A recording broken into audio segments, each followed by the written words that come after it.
Hey guys, welcome back to my channel, my independent off-grid retreat. Thanks for stopping in. Nice sunny day today. It's beautiful out here. A little on the cool side with the wind. Speaking of which, I'm sorry if there's any wind noise in the GoPro. I got the skeleton case on it, so some wind might blow in the back, and I don't have any of that fancy microphone stuff still yet. So today, I got all these cedar logs here that I've been collecting, and the snow's been melting on them, so I'm hoping that the bark is moist. That should help it peel off better. I want to peel them off, and back in the bush, just about 20 feet over there, I'd like to build a log shelter, which I'm going to use as a camp kitchen. I've got an old wood-burning stove that also works on propane, and I might make myself a barbecue out of some of the stones that are around here. So I'm just going to move this snow around and get some of these logs up on the sawhorses, and I got my draw knife.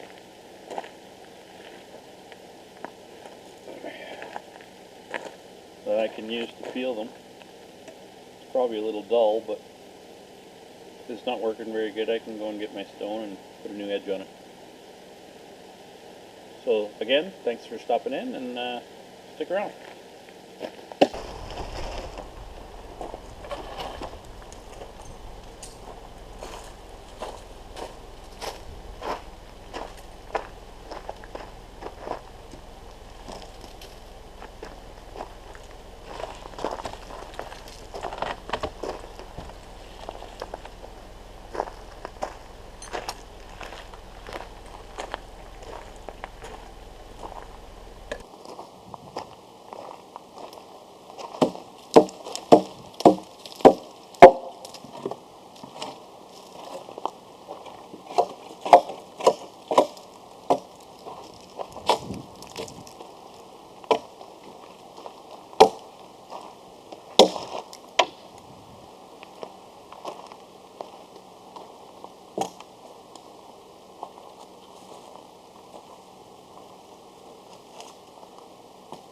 Doesn't look too bad.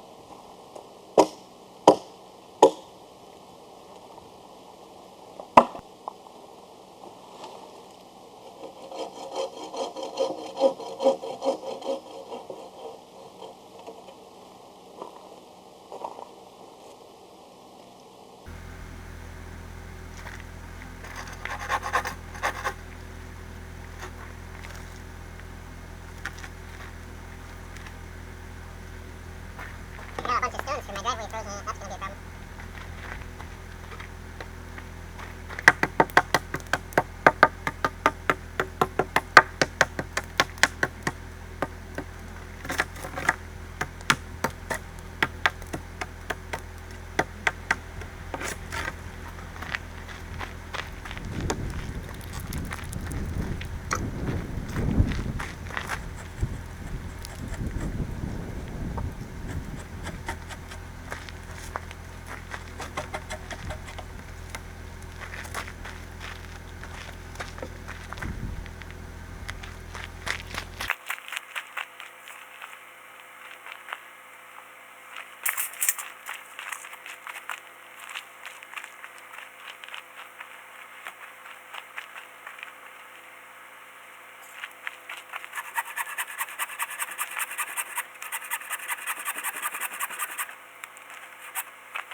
That's what you want there, a nice long strip.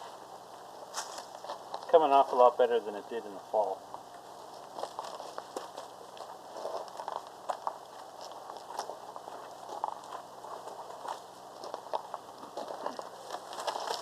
thought about soaking them in the lake too.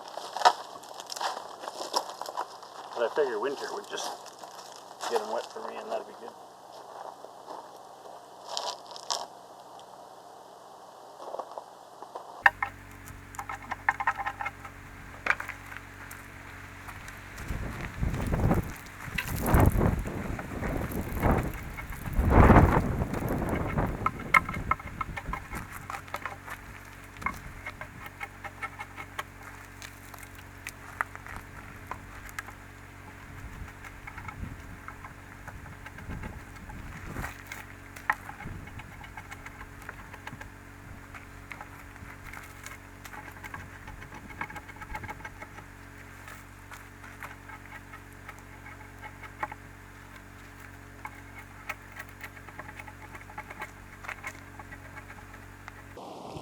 This section here is all frozen.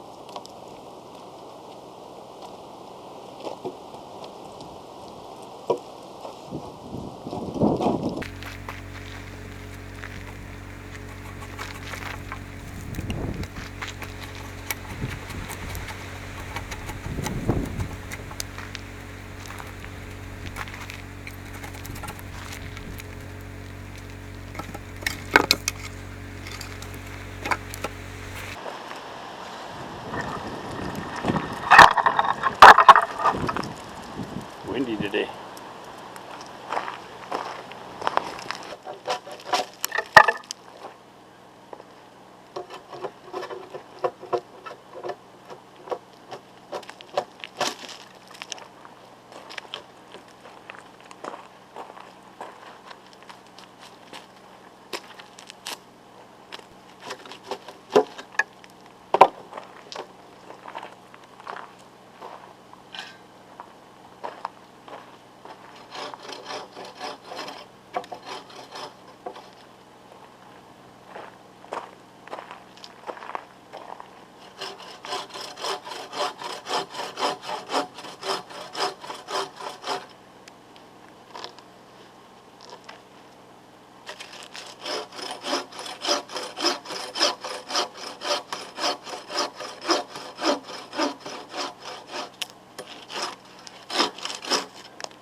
I find it peels so much easier if you take these branch nubs off.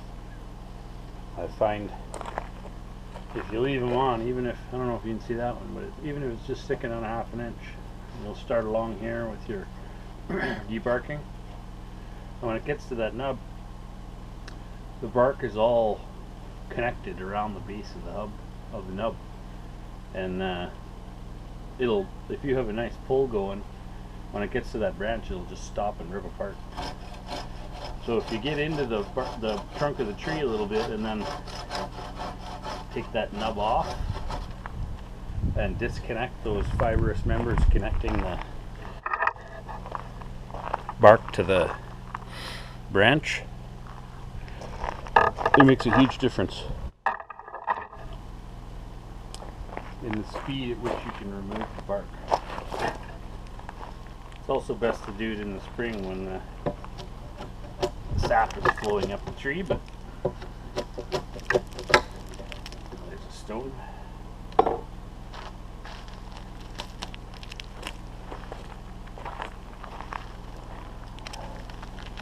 This, I forget what it's called, this layer here between the bark and the actual wood, that's where the sap will flow up the tree from the roots in the spring when the ground is just saturated. And in the spring, that liquid that's in there allows the bark to separate from the tree so much nicer. And later in the year, once that sap or the moisture content in that layer is lower, it's just like glue, like sap would be, especially in a cedar tree or a spruce tree. And it just binds the bark right to the trunk, and it's almost next to impossible just getting it off in chunks this big. But you've seen a few of the chunks that I peeled off here. They're huge. I think this one over here is the biggest. Now, the sap isn't running, but You see how big that chunk is? Because this tree is sitting in the snow and the sun is warming up and melting all the snow into the tree, it's saturating it. It's the same idea as the sap. Or the same idea as, like I said, soaking the trunk in the leek. You soak it in the leek for a month or two, and all that water gets absorbed into the bark, and it makes your work a lot easier. Now, it doesn't look like this is going very easy right now, but this is the section of the tree that was sitting on the ground, and all the water is frozen.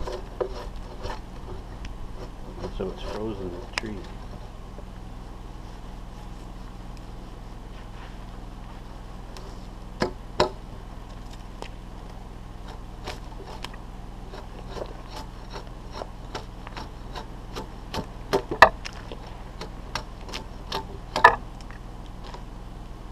There. Good enough for the girls I go with. There's one down. 11 to go.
I don't mind a little exercise, but I'm not uncivilized.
So these end cuts that I'm taking off, I'll just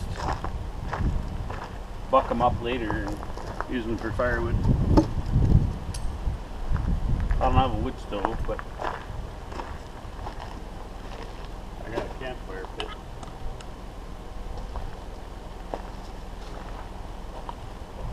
Well, I have a wood stove, but I don't have a building to put it in. Cabin is coming in time.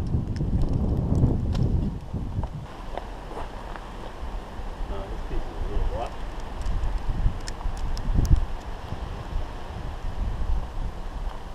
I'm sorry if you can't hear me. I said that the end of that piece is rotten. It looks like there's been ants that have eaten into it.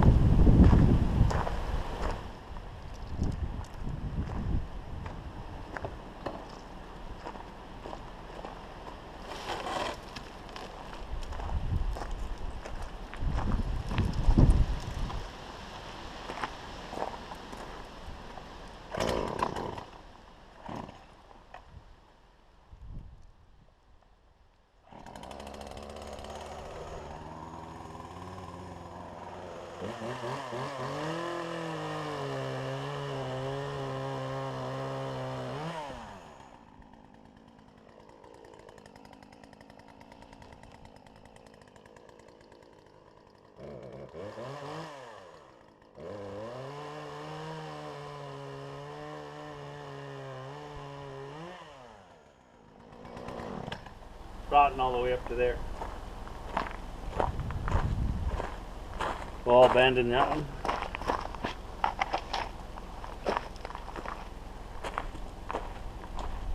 Good piece for fire.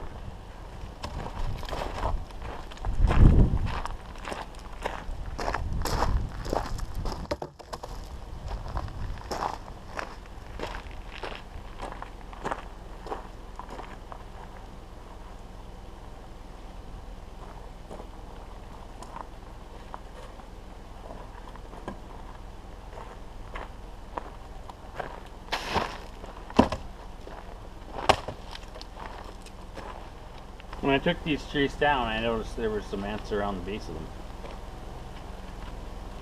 And you can see they were starting to eat up the tree. Oh. Lots of trees.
Before you fall a tree, if you just look at these,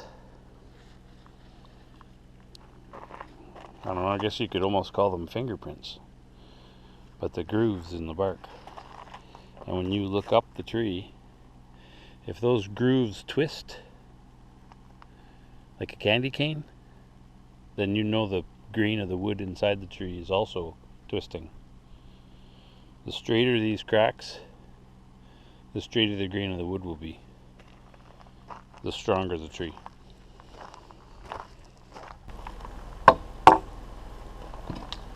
Just too much ice.